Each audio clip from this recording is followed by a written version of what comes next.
Nunca pensé que una simple pijamada podría casi destruir la paz de mi familia, y mucho menos convertirme en el villano de mi propia casa. Pero aquí estoy, contándoles algo que aún me cuesta creer. Porque una cosa es enfrentar un problema como adulto, y otra muy distinta es enfrentarlo cuando tus decisiones afectan a tus hijos, a tus hijastros, a tus amigos, a tu pareja, e incluso a la forma en que todos te ven. Me llamo David, tengo 42 años, soy padre de una adolescente de 17 y padrastro de un chico de 14. Y aunque siempre pensé que la crianza era cuestión de paciencia y comunicación, lo que viví aquella noche me enseñó que la línea entre ser un buen padre y convertirse en el enemigo número uno puede cruzarse en cuestión de minutos. Todo comenzó cuando mi hija me pidió organizar una pijamada en casa. No era la primera, pero esta vez había algo diferente. Quería traer a 4 amigas, todas de su edad, todas con energía explosiva, todas convencidas de que la vida es ruido, risas y cero límites. Yo acepté, porque confío en ella, porque me gusta que mis hijos compartan en casa, porque prefiero tenerlos cerca y no afuera sin supervisión, pero también porque pensé que sería manejable. Spoiler, no lo fue. Antes de que llegaran, establecí 2 reglas muy básicas. Tan básicas que cualquier persona razonable podría seguirlas sin esfuerzo. Regla 1. No entrar bajo ninguna circunstancia al cuarto de mi hijastro. No porque él fuera antisocial ni nada, sino porque mi hijastro es autista, necesita orden, necesita estabilidad y, sobre todo, necesita privacidad. Regla 2. Mantener el volumen bajo después de las 10 p.m. Porque al día siguiente él tenía entrenamiento temprano y se pone muy ansioso si no duerme bien. 2 reglas simples, clarísimas, respetuosas y fáciles de seguir. Suena razonable, ¿verdad? Bueno, esas 2 reglas fueron destruidas en menos de una hora. Primero escuché risas fuertes, pasos corriendo por el pasillo, portazos. Luego, de repente, un silencio sospechoso. Y los padres sabemos que el silencio es peor que el ruido. Así que salí de mi cuarto, caminé por el pasillo y encontré a 3 de las amigas de mi hija intentando entrar al cuarto de mi hijastro, mientras mi hija se reía como si fuera parte de un juego. Mi hijastro estaba dentro del cuarto aterrado, sosteniendo la manija para evitar que la puerta se abriera. En ese instante no fui un padre negociador, fui un padre protector. Directo, firme. Y sí, quizá más serio de lo que ellas esperaban. Les pedí que se alejaran inmediatamente. Les dije que eso no estaba permitido. Les recordé las reglas que claramente habían decidido ignorar. Pero lo peor no fue eso.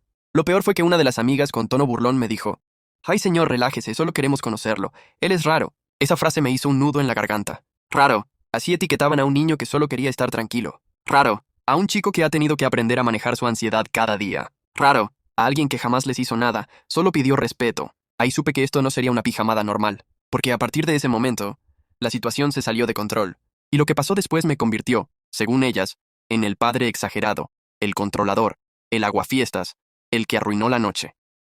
Pero yo sé que tomé la decisión correcta, y si volviera a vivirlo, lo haría 1000 veces. Después de aquel comentario cruel, el ambiente cambió por completo. Las risas dejaron de sonar divertidas, se volvieron incómodas, agresivas, como si hubieran cruzado una línea invisible. Yo me quedé firme en el pasillo, respirando hondo, tratando de no reaccionar desde la rabia, sino desde la responsabilidad. Miré a mi hija. Ella evitó mi mirada, como si no entendiera por qué yo estaba tan molesto. Como si lo que estaba pasando fuera normal, divertido, parte del juego. Pero no lo era. Mi hijastro seguía detrás de la puerta, temblando, preguntándome con voz muy bajita: ¿Ya se fueron? Su voz quebrada me perforó el pecho. Le respondí con calma, asegurándole que yo estaba ahí, que todo estaba bajo control, que él podía relajarse. Y cuando cerró la puerta con llave, sentí un vacío en el estómago. Ese niño jamás se encerraba conmigo cerca. Jamás. Era una señal clara de que se había sentido invadido, expuesto y vulnerable. Volví mi atención a las chicas, y ahí fue cuando una de ellas se cruzó de brazos y, con actitud desafiante, dijo: «¡Qué exageración! Solo tocamos la puerta». No solo tocaron. Intentaron entrar, empujaron, se burlaron y le faltaron al respeto a alguien que jamás había hecho nada malo. Pero claramente no era un buen momento para entrar en un debate con adolescentes que creían tener razón absoluta. Les pedí que regresaran a la sala, donde estaban las colchonetas y los snacks. Pero otra vez, otra actitud, otra burla. «Ay, señor, ¿de verdad nos va a regañar? Estamos en una pijamada, no en la cárcel». Respiré profundo. Conté hasta 5. Me repetí mentalmente que tenía que mantener el control. Les dije claramente: «Aquí las reglas se respetan, y si no pueden hacerlo, entonces esta pijamada termina ahora». Mi hija abrió los ojos como si hubiera dicho la peor amenaza del mundo. Ella estalló, como si la estuviera avergonzando frente a sus amigas. «Papá, exageras, literalmente solo tocamos una puerta». En ese momento tuve que recordarle: «Tú sabes que tu hermano necesita tranquilidad. Tú lo sabes mejor que nadie. Esta regla no es negociable». Ahí fue cuando una amiga de ella soltó la bomba que terminó de romper la paciencia. Pues si él es tan sensible, mejor que se vaya a dormir a otro lado. Nunca había sentido tanta rabia contenida. ¿Quiénes eran estas chicas para decidir dónde debía quedarse mi hijastro? ¿Quiénes eran para tratarlo como un estorbo? ¿Quién les dio permiso de venir a mi casa a dictar cómo debíamos vivir? Les pedí que recogieran sus cosas. Y sí, lo dije con firmeza. con voz seria, sin rodeos. No grité, pero dejé claro que no iba a tolerar la falta de respeto hacia mi familia. Mi hija empezó a llorar, diciendo que yo estaba arruinando todo, que sus amigas no querían irse, que era una noche importante para ella. Lo entiendo de verdad. Sé que a esa edad las amistades lo son todo. Sé que ser popular, quedar bien, encajar, son cosas que sienten como prioridad absoluta. Pero no voy a sacrificar la estabilidad emocional de uno de mis hijos para que el otro luzca bien ante un grupo de adolescentes maleducadas. Mientras tanto, las chicas resoplaban, bufaban, hacían comentarios sarcásticos entre ellas. Nunca más hacemos una pijamada aquí. ¿Qué papá tan controlador? ¡Qué intensos son! Era increíble cómo las reglas más simples se habían convertido en un drama digno de telenovela. Las invité otra vez a recoger sus cosas y las acompañé hacia la sala. Recogieron a regañadientes, tirando cosas, murmurando. Mi hija seguía llorando, repitiendo que yo la había humillado. Y ahí, justo ahí, fue cuando llegó la segunda parte del caos. Los padres de una de las chicas llamaron para preguntarme por qué estaba echando a su hija en medio de la noche. Como si yo fuera el problema, como si su hija fuera un ángel inocente y no una adolescente irrespetuosa que había invadido el espacio de un niño que solo quería paz. Apenas terminé de acompañar a las chicas hacia la sala para que recogieran sus cosas, mi teléfono empezó a vibrar insistentemente. Era un número desconocido, pero intuía perfectamente quién podría ser. Respiré hondo, contesté y, al otro lado de la línea, escuché una voz cargada de indignación. ¿Por qué estás echando a mi hija en plena noche? ¿Cómo se te ocurre? No hubo ni un saludo, ni un intento de entender la situación, solo un ataque directo. Y tuve que elegir muy cuidadosamente mis palabras, porque cualquier cosa que dijera sería usada en mi contra en cuestión de segundos. Le expliqué de forma calmada lo que había ocurrido, que su hija y las otras chicas habían invadido la privacidad de mi hijastro, que habían intentado entrar a su habitación, que se habían burlado y que habían ignorado mis reglas sobre el respeto dentro de mi propia casa. Del otro lado, silencio. Y después, una risa sarcástica. Ay, por favor, ¿en serio estás haciendo un drama por eso? Son niñas. Así se comportan. Ese fue el detonante. Ese tipo de respuesta. Esa actitud de, a mí no me importa lo que pase mientras mi hija se divierta. Le respondí con la misma firmeza que usé con las chicas. En mi casa hay reglas, y la primera es el respeto. Si no pueden cumplirlas, se van. Y punto. La madre suspiró como si yo estuviera exagerando, como si mi hijastro fuera una molestia que yo debía ignorar por el bien del ambiente. Entonces soltó la frase que me confirmó que estaba haciendo lo correcto. Tu hijastro es muy grande para estar escondiéndose. Deberías superarlo. No sé si alguna vez has sentido cómo la rabia se te acumula en la garganta hasta doler. Pues eso sentí, ese nivel de frustración. Quise contestarle 1000 cosas, pero no valía la pena. Alguien que habla así de un niño que ni siquiera conoce no merece una conversación profunda. Solo le dije, puede venir a recoger a su hija cuando guste. Aquí la estaré esperando. Y colgué. Mientras tanto, mi hija lloraba en las escaleras, diciendo que la estaba avergonzando, que siquiera podía creer que yo fuera tan dramático, que ahora todas sus amigas la iban a ver como una niña pequeña que no puede hacer nada. Pero yo ya no podía enfocarme solo en su enojo adolescente. Mi hijastro seguía escondido, sin querer salir ni siquiera para beber agua. Tenía miedo, y ver ese miedo en él me dolía más que cualquier grito de mi hija. Me acerqué a su habitación, toqué suavemente y le dije, «Estás bien, no van a molestarte más, te lo prometo». Después de unos segundos, abrió la puerta con los ojos enrojecidos. Me abrazó sin decir nada, y en ese momento supe que había tomado la decisión correcta, por más incómoda que fuera para mi hija y sus amigas. Cuando los padres empezaron a llegar a recoger a las chicas, yo estaba preparado para todo. Pero lo que no esperaba era encontrarme con esa combinación de sarcasmo, acusaciones y hasta miradas de desprecio, como si yo fuera el villano por defender la privacidad de un niño. Uno de los padres incluso dijo, si no querías problemas, no debiste permitir la pijamada. Y ahí fue cuando entendí algo muy importante. Muchos padres quieren que sus hijos estén entretenidos, pero no quieren asumir la responsabilidad de enseñarles límites. Todos llegaron con quejas. Ninguno preguntó qué habían hecho sus hijas. Nadie mostró preocupación por mi hijastro. Nadie preguntó si estaba bien. Ese silencio, esa falta de empatía, me confirmó que la decisión de terminar la pijamada fue la correcta. Después de que todas las chicas se fueron y por fin la casa quedó en silencio, mi hija se encerró en su habitación sin decir una sola palabra más. Ni disculpas, ni explicaciones, ni nada. Solo un portazo que retumbó como si quisiera romper la puerta. Yo estaba agotada mentalmente. No por la pijamada en sí, sino por todo lo que había revelado la situación. La falta de límites, la falta de empatía, la normalización del bullying inocente, la tremenda presión social de no quedar mal entre amigas. Pero sabía que no podía dejarlo así. Sabía que tenía que hablar con mi hija, aunque fuera incómodo, aunque llorara o gritara o me culpara de arruinarle la vida adolescente por unas horas. Respiré profundo, toqué la puerta de su habitación y dije, necesitamos hablar. No voy a gritarte, solo quiero que me escuches. Al principio no contestó. Luego, con la voz apagada, dijo, no quiero hablar contigo, no ahora. Pero yo entré igual, con calma, sin dramatizar. La encontré sentada en la cama, abrazando una almohada con los ojos llenos de lágrimas y la cara roja de frustración. Me senté a su lado, dejando espacio para que no se sintiera acorralada, y pensé muy bien mis primeras palabras. No estoy enojada contigo. Estoy decepcionada de cómo te comportaste, pero no de quién eres. Eso la desarmó un poco. Sus hombros se relajaron y dejó de apretar la almohada como si fuera un escudo. Comencé a explicarle todo. Cómo su comportamiento afectó a su hermanastro. Cómo ella permitió que sus amigas se burlaran. Cómo ignoró mis reglas y mis advertencias. Cómo la presión social no justifica herir a otros. Ella intentó justificarse. Es que ellas son así. No lo dicen en serio, solo estaban jugando. Pero yo ya había escuchado esa frase demasiadas veces en mi vida. Es la frase que se utiliza para excusar crueldades. La frase que minimiza el dolor de quienes sufren en silencio. Le respondí con firmeza. Si algo te hace reír pero lastima a otra persona, no es un juego. Es crueldad. Y tú lo sabes. Mi hija bajó la mirada. No lloraba, solo se veía avergonzada. Y por un instante pensé que finalmente estaba entendiendo. Entonces me dijo algo que me rompió el corazón y que jamás pensé escuchar. Yo no quería que se rieran de él. Yo solo no quería que se rieran de mí. Ahí lo entendí todo. Ella no estaba siendo cruel por diversión. Estaba siendo cruel por supervivencia. Por miedo a convertirse en el blanco. Por miedo a ser la aburrida, la sosa, la seria. Era un reflejo de inseguridades que no se ven desde afuera, pero que se sienten como una presión constante dentro del pecho. Le expliqué. Ser aceptada por personas que necesitan humillar a otros no es amistad.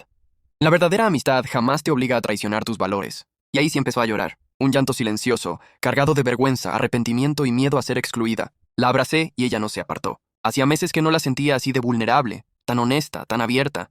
Cuando se calmó un poco le dije, no te estoy castigando, te estoy enseñando. Porque si no pongo límites ahora, tú crecerás pensando que está bien permitir que otros definan tu comportamiento. Ella asintió con la cabeza, y por primera vez desde que empezó todo murmuró. Perdón. Esa palabra significó más que todo lo que había dicho antes. No fue un perdón rápido, de compromiso. Fue sincero. Pero yo sabía que todavía quedaba una conversación pendiente. La que debía tener con mi esposo, el padre del niño que había sido blanco de las burlas. Esa misma noche, después del largo diálogo con mi hija, me quedé un momento sola en la casa, sentada en la cocina, con las luces apagadas y solo el sonido del refrigerador de fondo. Sabía que la conversación más difícil todavía estaba pendiente. Tenía que hablar con mi esposo. Había estado muy tranquilo durante todo el conflicto, pero su calma no era alivio. Era un volcán apagado. Un silencio demasiado rígido, demasiado perfecto. Un silencio que yo reconocía muy bien. Estaba conteniendo su dolor para no volverlo enojo. Tomé aire, subí las escaleras y lo encontré en la habitación de nuestro hijo. Él estaba arropando al niño que ya dormía, con esa ternura silenciosa que solo un buen padre tiene. Mirarlo así me hizo sentir un peso en el pecho, como si hubiera fallado en proteger la armonía de nuestra familia. Cuando salimos de la habitación y cerró la puerta con cuidado, él no dijo nada, pero sus ojos hablaban, y lo que decían era, ¿por qué permitiste que esto pasara? Yo fui la primera en hablar. Tenemos que hablar de lo que pasó hoy. Él cruzó los brazos, apoyó la espalda en la pared y dijo con un suspiro profundo, sí. Porque esto no puede repetirse. No voy a permitir que mi hijo sea tratado así en su propia casa. Me dolió escucharlo así. No enojado, sino herido. Y herido por algo que ocurrió bajo mi responsabilidad. Me defendí como pude. Yo estaba ahí. Detuve todo en el momento.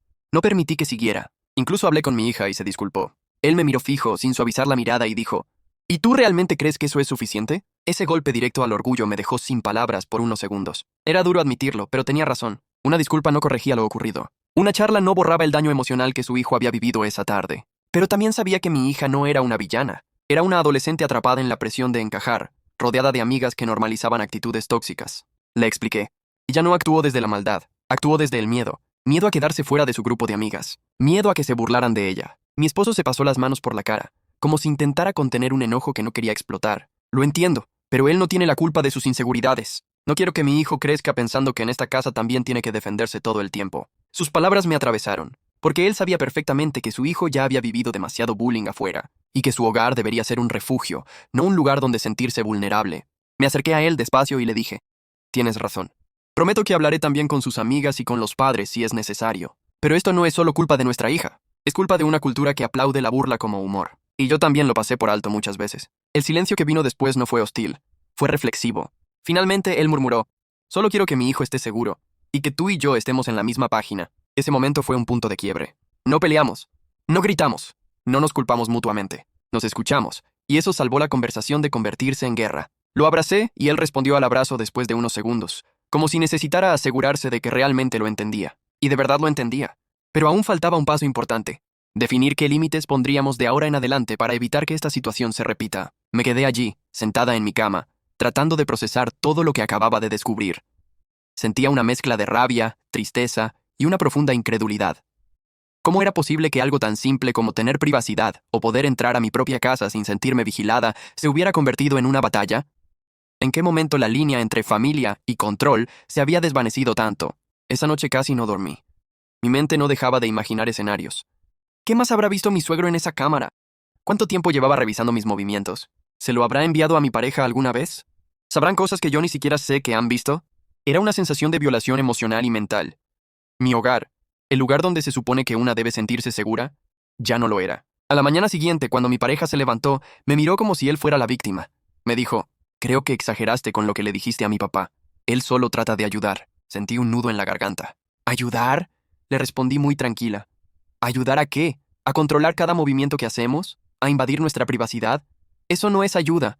Eso es abuso de límites. Él respiró hondo y desvió la mirada, como si mi lógica fuera un ataque personal. Mi papá solo quiere lo mejor para nosotros. No tienes por qué ponerte así. Ahí entendí algo doloroso.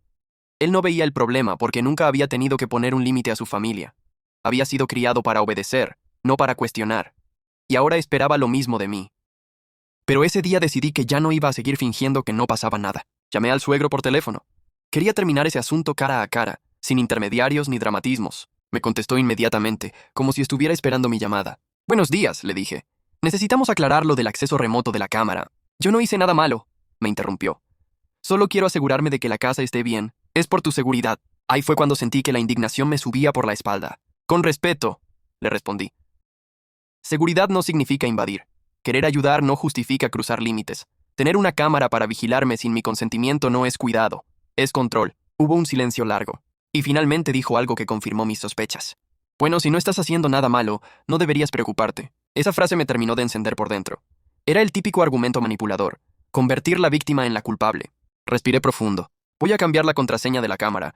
No la compartiremos más, y necesito que respete esa decisión. Su tono cambió inmediatamente. Pero si esa cámara la compré yo, tengo derecho a usarla. Ahí está, pensé. No le importa la seguridad, le importa el control. No levanté la voz, no discutí, solo respondí. La cámara está dentro de mi hogar. Y en mi hogar yo establezco los límites. Si no los respeta, la retiro por completo. Me colgó. Cuando le conté a mi pareja, se molestó aún más. No debiste hablarle así, me dijo. Sabes que mi papá es sensible. Y yo ya agotada le respondí. Estoy harta de que las necesidades emocionales de tu papá sean más importantes que mi seguridad, mi privacidad y mi tranquilidad mental. Él empezó con el mismo discurso de siempre. Es que tú no entiendes cómo es mi familia. Exacto, lo interrumpí. No entiendo por qué tienes miedo de poner un límite básico, privacidad en tu propio hogar. Se quedó callado. Por primera vez vi en su rostro la mezcla de enojo, vergüenza y confusión de alguien que nunca había cuestionado la autoridad familiar.